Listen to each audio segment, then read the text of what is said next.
Akhirnya GRS dan PH berkahwin politik di Sabah. Tapi di mana UMNO dan Bung Mokhtar? Adakah ini langkah bijak ataupun satu perangkap? Anda sedang menyaksikan Currents via MY, tempat di mana politik Sabah dibongkar tanpa tapisan. Jangan kemana-mana, pendedahan panas bermula dari sekarang. Dalam satu pengumuman yang dijangka bakal mengubah lanskap politik Sabah secara besar-besaran, Ketua Menteri Sabah merangkap pengerusi Gabungan Rakyat Sabah GRS, Datuk Seri Haji Jinor, mengesahkan bahawa GRS dan Pakatan Harapan PH telah mencapai persetujuan untuk membentuk Pakatan Pilihan Raya bagi menghadapi pilihan raya negeri Sabah yang akan datang. Pengumuman ini dibuat semasa Perhimpunan Agung Parti Gagasan Rakyat Sabah di Kota Kinabalu seperti yang dilaporkan oleh Bernama dan Sayang Sabah.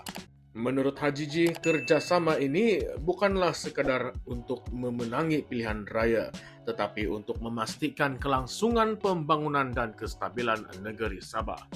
Beliau menegaskan bahawa perjuangan membina masa depan Sabah tidak boleh terperangkap dalam dendam politik dan hasutan pembangkang yang sering memutarbelitkan fakta pencapaian kerajaan negeri. Apa yang menarik, PH sebelum ini telah pun mengumumkan Pakatan Pilihan Raya dengan Barisan Nasional bagi PRN Sabah. Namun, Ketua Barisan Nasional Sabah, Datuk Seri Bung Mokhtar Radin, secara terbuka menyatakan bahawa Barisan Nasional tidak akan bekerjasama dengan GRS untuk pilihan raya kali ini. Bung menyatakan bahawa sebarang kerjasama hanya akan dipertimbangkan selepas keputusan PRN diumumkan. Situasi ini memperlihatkan ketegangan yang semakin ketara antara GRS dan juga UMNO Sabah. Sebagai rekod, hubungan antara Hajiji dan Bung Mokhtar telah lama tegang, khususnya selepas langkah Kinabalu pada Januari 2023 di mana beberapa adun BN Sabah berpaling tadah menyokong Hajiji sehingga beliau berjaya mengekalkan kedudukannya sebagai Ketua Menteri. Perdana Menteri Datuk Seri Anwar Ibrahim pula menyatakan harapannya agar ketiga-tiga gabungan besar GRS, PH dan BN ini dapat bekerjasama dalam PRN Sabah. Namun kenyataan Hajiji dan Bung menunjukkan bahawa perpaduan tiga gabungan itu jauh dari realiti. Mungkinkah Sabah bakal menyaksikan pertarungan tiga penjuru yang sengit? Dalam ucapannya, Hajiji turut menyindir pembangkang yang menurutnya hanya pandai memperlekehkan usaha kerajaan negeri. Mereka tidak akan menghargai pencapaian kita. Segala usaha kita akan diperlekeh, direndahkan dan dipersenda, katanya lagi.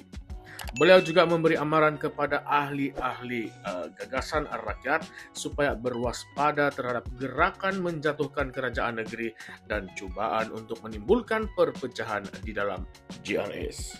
Kerjasama GRS-PH ini pastinya akan menimbulkan pelbagai reaksi, bukan sahaja dari rakyat Sabah tetapi juga dalam kalangan pemimpin-pemimpin parti yang berkepentingan. Dalam situasi politik semasa di mana kepercayaan rakyat terhadap kestabilan politik semakin goyah, langkah membentuk pakatan sebegini mungkin dilihat sebagai strategi untuk memusatkan kuasa dan mengekang dominasi pembangkang, khususnya Perikatan Nasional yang dilihat semakin agresif mengukuhkan pengaruh mereka di Sabah. Namun begitu, perjanjian politik seperti ini turut menimbulkan persoalan yang serius. Bagaimana dengan prinsip perjuangan asal setiap parti? GRS yang dilihat sebagai wadah perjuangan autonomi Sabah kini berganding dengan PH yang banyak dikaitkan dengan kepentingan politik persekutuan. Adakah ini menunjukkan kompromi terhadap prinsip asal demi kuasa? Bagi Bung Mokhtar, penolakan terhadap kerjasama dengan GRS mungkin juga berpunca daripada sentimen akar umbi UMNO Sabah yang kecewa kerana tidak diberikan ruang sewajarnya dalam pentadbiran negeri. Bung juga pernah mengkritik pelantikan ahli-ahli GRS yang bukan dari UMNO dalam jawatan penting, termasuklah pelantikan wakil PAS melalui kuota lantikan yang ditentang keras oleh sebahagian besar komuniti di dalam Sabah. Tambahan pula, rakyat Sabah masih lagi menuntut pelaksanaan penuh Perjanjian Malaysia 1963 ataupun MA63, termasuklah isu hasil negeri dan pengurusan sumber asli. Persoalannya, adakah Pakatan GRSPH mampu memperjuangkan isu-isu ini secara konsisten tanpa terjerat dalam permainan politik Kuala Lumpur? Baiklah, amati persoalan-persoalan yang akan saya lontarkan ini dan mari kita coba fahamkan, ulaskan, dan juga jawab persoalan-persoalan ini.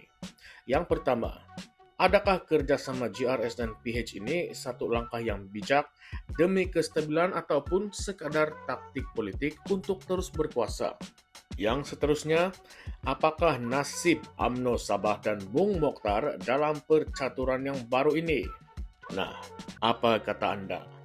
Dan yang ketiga, adakah rakyat masih boleh mempercayai perjuangan GRS jika mereka kini berganding dengan PH yang sebelum ini banyak dikritik kerana melambatkan pelaksanaan MA63? Dan yang terakhir, yang paling panas, adakah ini bermakna GRS kini tunduk kepada kerajaan persekutuan dan hilang suara autonomi sebenar untuk Sabah? Nah, jadi kawan-kawan, apa kata Anda? Tuliskan pandangan Anda dan ulaskan pendapat Anda di ruangan komen di bawah kerana kami ingin dengar suara rakyat Sabah. Sebelum itu, jangan lupa untuk like, share, dan subscribe channel ini Currents VMY untuk lebih banyak pendedahan eksklusif dunia politik Sabah dan Malaysia yang tidak akan Anda lihat di media arus perdana. Ini bukanlah sekadar pakatan politik. Ini adalah pertarungan antara prinsip, kuasa, dan masa depan Sabah.